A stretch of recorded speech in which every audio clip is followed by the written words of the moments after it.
All right, so today we're talking about the 1994 film Quiz Show, directed by Robert Redford. I mean, everyone knows Robert Redford, acclaimed actor, but he does have a few directorial films under his belt. His most famous one, Ordinary People, which, if I am remembering correctly, it won the Oscar for Best Picture. At least nominated. I have not seen it, so I can't really comment on that. But the second one here listed on Letterboxd is Quiz Show. And I did not know this movie existed until last week when a friend told me about it and recommended it. And it just seemed right up my alley.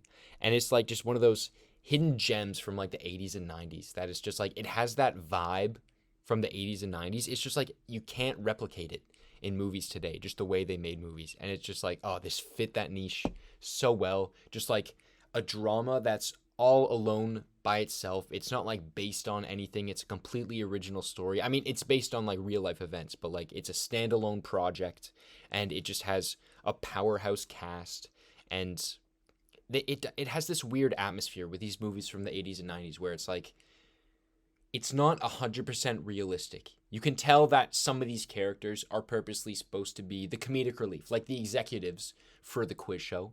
They're very buffoonish, they're cartoony. And yeah, it works that they're portraying them that way in the story, but there's just a certain like je ne sais quoi about it. And I'm sure I could probably figure it out in my mind what that oomph is. But for now, I'll just say it's like, it just has that vibe of the 80s and 90s that you just search for. This movie, if I were to compare it to another movie, would be Broadcast News, especially with just like the live atmosphere of it, where as in Broadcast News is the news, of course, and this one is a live quiz show.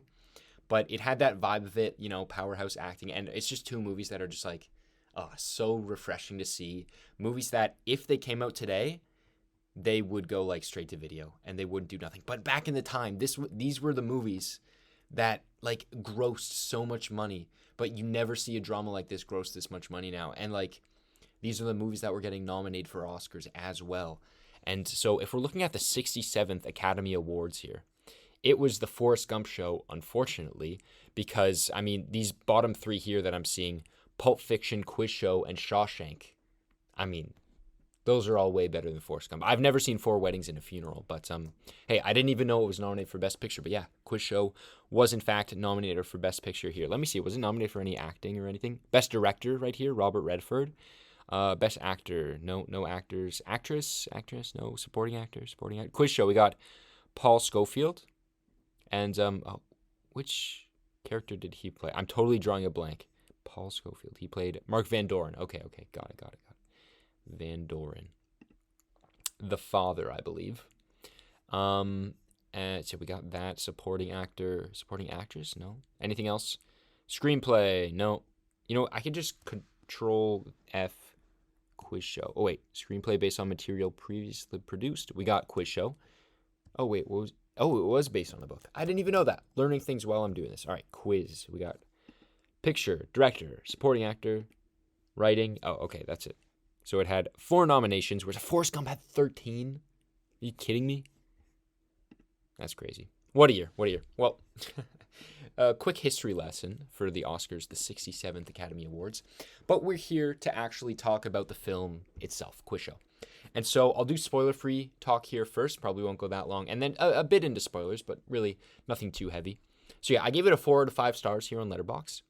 And I think that if I were to just tell you about it without you having seen the movie, I would say that this movie is just like, I said this already, but it's a classic like 80s, 90s drama with such good casting. And it's just a fun, niche story. And when I say niche, I mean like those kind of stories where it's not just like a general like family or like coming of age drama. It has its own niche. And in this one, it's like the television broadcasting industry. It has that certain technological aspect that's really fun to play with, just like I said in Broadcast News as well. And yeah, it really is an interesting story. And this one is based on a true story. But the way they craft it and the direction is really, really good. They're just the camera work, it really replicated the atmosphere of the quiz show and just like the technological feat that was the TV at the time, because I believe it was set in the 50s, right? So TVs and like talk about having a TV in your house and like just, yeah, the quiz show was just such a novel idea at the time, and the way that it was portrayed in the movie was really interesting, especially with the dynamic of Ralph Fiennes' father's character, Mark Van Doren. The aspect of his dad not having a TV, not being able to watch the quiz show like the whole time when he wanted that validation from his father. The technological aspect worked really well. It was shot very nicely. You could tell a few times they did that thing where they had like two different. They had the focus on the foreground and the background, so you could tell it was like two different shots stitched together. But I kind of liked the vibe of it. It had a very like TV transition-y vibe to it, if that makes any sense. I don't think it really, but it makes me think of like in a Jeopardy, they like fade between the different contestants as they're like thinking and the Jeopardy music's going. And it had the vibe of like, just like it felt like a TV program while you were watching everything unfold. And yeah, it just, the movie wraps it all so well with this themes of the technology of the time and just with the moral debates of like, what would you do if this quiz show was accused of being rigged, and just like what you would do in the position that in any of these characters' positions, because they all had like vastly different reactions to everything. So before I go into those specific reactions, which is kind of mainly the spoilers that I want to talk about, I'll just quickly touch upon the cast here, who absolutely killed it. I mean, I think Ralph Fiennes was the standout here as Charles Van Doren. Man, I don't even know how old would he be in this. Let me see if it says his birthday here. So he's 62, 70, 80, 90. So he would have been about like 31, 32 filming this. And man, he was just like, he was the preppy rich kid, but he had just like such a snarkiness to him, but like in an endearing way at the same time. And I think, that just speaks to him as an actor. And it's just, his voice is also just so unique and it works so well. And yeah, his clueless rich kidness to this movie, where also you have the subtle like thoughtfulness to his character, because he tries to like open up to his dad at points, and just like the debate of the situation that he's in. You could tell that there were some things going on behind the scenes, but he always felt like he had to present himself very, very classy and like attuned to his social status, being a professor and coming from a rich family. So, man, he absolutely killed it. John Turturro, I love John Turturro. John Turturro is great, but his shtick that he does in like everything, it fits in most movies. In this one, it was like, so many of the characters were more down to earth, but he just like felt like a standout. Like they made him a goofball just for the sake of it. He's like, he's the smart nerd who's just like socially unaware and everything. And that felt like that was why those John Turturro isms came out. They were just like, let's make him goofy. Let's make him nerdy. But he was really good. He played the part really well. And I don't know. I just think like that if it was a little more laid back, it could have been more interesting. Because I feel like every time he was trying to express his emotions about the situation and what was happening, that it always felt like he was emphasizing on that quippiness to his character rather than like dialing it back and showing some more like emotional depth to the character, whereas some quieter moments maybe to his character, rather than his reaction to everything being blurting out and getting really fast and talking really fast and like getting in your face. Because as we saw in one of the court scenes, I won't go into too specific right now, I'll get to it in a second, that was really part of his... Should I just get into... Okay, I'm going to get into spoilers right now. Spoilers from now on. Spoilers. If you haven't seen it, go watch it. In the court scene near the end, where he was trying to defend himself and expose the quiz show, the reason people didn't take him seriously was because of his behavior. Like, he definitely had a solid argument, but it's literally just the spectacle of his character, which was just like showcased to the audience, us, throughout the whole movie.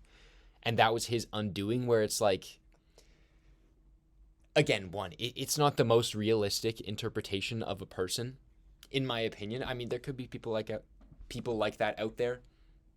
But his just like it was so on the nose what they were trying to do with his nerdiness, and that being his undoing in court, where he's just trying to like make the court laugh and just like be a star because he wanted to be he felt like he was meant to be on TV and be seen by people. Because that's just like that's a great arc for his character. He secretly did take the quiz show answers because he wanted to be on TV. He wanted to be a TV personality, and that drove him. And that was also part of his drive to try to expose the quiz show. And then when he got into court, he was in front of this audience once again, and he just started to schmooze it up again and try to be an entertainer, which is what he felt he was on the quiz show because he actually didn't know all the answers 100%. And I think it could have been just slightly more refined. It's a very, very light critique. I feel like I'm talking a lot about this critique, but it is rather light because I still did like his character and I did like the movie a lot. But yeah, I'll end that rant right now. Okay, enough of the John Turturro talk. All right, moving on. We have Paul Scofield, who did get the supporting actor nomination and was the father of Ralph Fiennes' character, and he was great as well. I think their dynamic was probably my favorite like character dynamic in the entire movie because yeah, eventually Ralph Fiennes' character had to go to him and expose himself and tell him that he's been getting the answers for the quiz show. And the fact that his father never really watched the quiz show because he didn't have a TV, and then he was the one to gift him a TV. And just their entire dynamic, because they come from such like a preppy family and a rich family and a very academic family, that Ralph Fiennes always felt like he had to be morally correct. He had to be very... what's the word I'm looking for? He had to be looked at well in the public eye. And it was going well, even though it was a facade when he was getting all the answers on the quiz show. But yeah, I really did love the scene in the room. In the room, that's so specific. No, in the classroom where he tells his father about what he's done. That was a great scene. And I also did love the dinner scene. Yeah, their dynamic was just worked really well. Father-son dynamic, yeah. Classic. And then we move on to Rob Morrow, which is one of the characters that was like I'm the most conflicted about. Because again, just like John Turturro's character, I couldn't get past the way he was talking the entire time. With his accent the entire time. I could just never take him seriously because every time he's talking, he felt like he was the smartest person in the room. And I don't know, I just couldn't get past his accent. And that he had this, again, just like John Turturro, this whole shtick to him where he's just very inquisitive about everything. And, again, it's something that I think I have to think on more of, but it's just something about his character that just bugged me. And it could just be his accent. And he talked like that the entire time. And it was like, it took me out of it a bit because I thought it was really funny, honestly. I thought his accent was just hilarious to listen to. But it took me out of it at the same time. And yeah, his character being like, oh, I graduated top of Harvard. And him like being the one to try to lead this charge on exposing the quiz show. It's like, yeah, I dig the like detective work that he's doing. It was a lot of fun using him as the way to literally move the narrative along. But again, his character was removed from the quiz show, and he kind of just inserted himself in there with no like huge emotional investment for himself in the actual quiz show and the outcome. It was kind of just like, hey, this seems weird. Let me go investigate it. So it would have been maybe a bit cooler if it was like it connected him a bit more emotionally, because his character was literally just like snobby detective. And yeah, that's fine. It's a big ask like more emotional investment, because that would be a hard thing to do in a movie like this, especially if you're trying to like tell a story that really happened. It's just a small thing that popped in my brain, and I said it, and now I can't unsay it. But yeah, his character was a bit silly, but I don't know, the way he talked was just funny, and it threw me off a bit. That's really all I'm trying to say. And then next we got Dan Enright. Okay. Dan Enright, like I was saying with not Rafe Fiennes, John Turturro, and that last guy, Rob Morrow, David Paymer's character, Dan Enright, along with his partner, Hank Azaria's character, they were the biggest caricatures in the entire movie. But I think their caricatures worked better than John Turturro's and Rob Morrow because of what they are representing. They're the bad guys in this scenario. They're the ones who are rigging this quiz show knowingly and using their power as the producers of the show to get what they want and make more money, right? It's very clear that they're the bad guys here. And the way they go about it, the sleaziness to them was just like dialed up to 11, and it was it was fun to watch. I think that was one of the over exaggerations of character traits that actually added to it, because it did make it so much more entertaining, right? And the overall vibe of the movie, again, wasn't 100% down to earth, not like completely realism. In these type of 80s and 90s movies with like what am I trying to say? These 80s, 90s dramas with these big casts, I feel like there's always some humor to them. And this one had that humor through these characters. And I don't know what I'm trying to say. I totally lost my train of thought. I really liked their sleaziness, a bit exaggerated characters compared to the other ones. I feel like I'm just rambling on about each of these characters when I like don't really have like the most to say. I'm just kind of just rambling my points to try to get it across. All right, then we got Jack Barry, the host. He was good. He did his part. He was good. Martin Scorsese. Martin Scorsese's in this movie, and he plays the Geritol executive, which is the leading sponsor of the quiz show. And he, along with the other actual NBC executive, did know what was going on the entire time. They knew that it was being rigged, and they were trying to subtly remove their guilt from that the entire time. And they got off scot-free, not knowing what happened, blaming Dan Enright for everything. And again, just they're the reason why this was all happening. And the sleaziness of, like, when you think of, like, you got to take down the man, the system, that's the man you're talking about, Martin Scorsese. But no, he did a great job of the executive. And it is hard to get past that it is Martin Scorsese in this movie. But, like, he did a great job playing the role that he was given. And just the completely obvious two-facedness to his character was great. And I don't know, he was awesome in it. And then Hank Azaria was the Albert Friedman to Dan Paymer's Dan Enright. He was great as well. He was kind of just like same thing, just like a duo, silly duo there. Elizabeth Wilson was Dorothy Van Doren. Oh, okay, so she was his mother, I believe. Mira Sorvino was Rob Morrow's wife. Account guy. All right, we're getting to obscure characters now.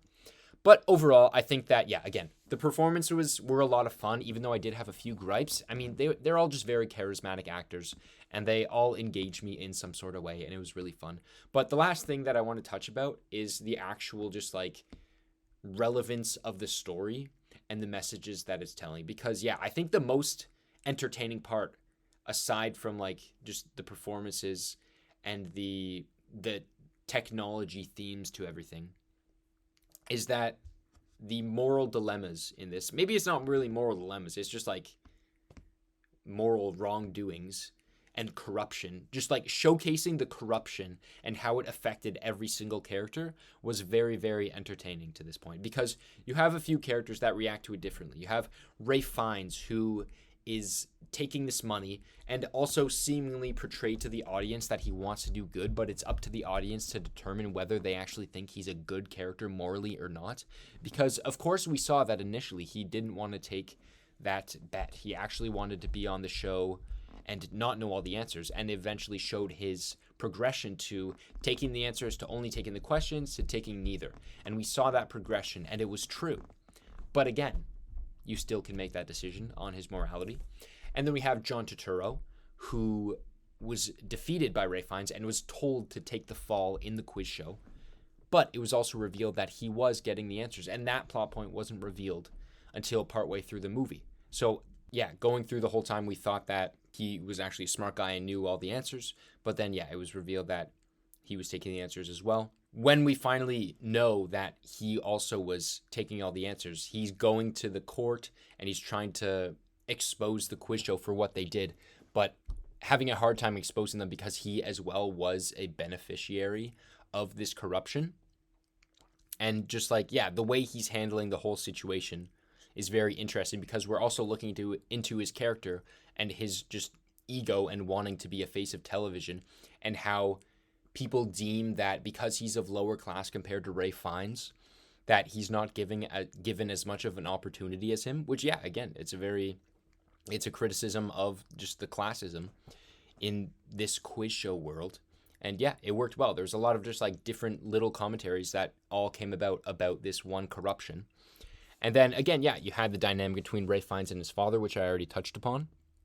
And then just like the overall, I don't want to say obliviousness, the recoiling of the executives of Martin Scorsese and the NBC executive after it was revealed. They're making Dan Enright take the fall. These corporations, they don't want to be liable for all of this.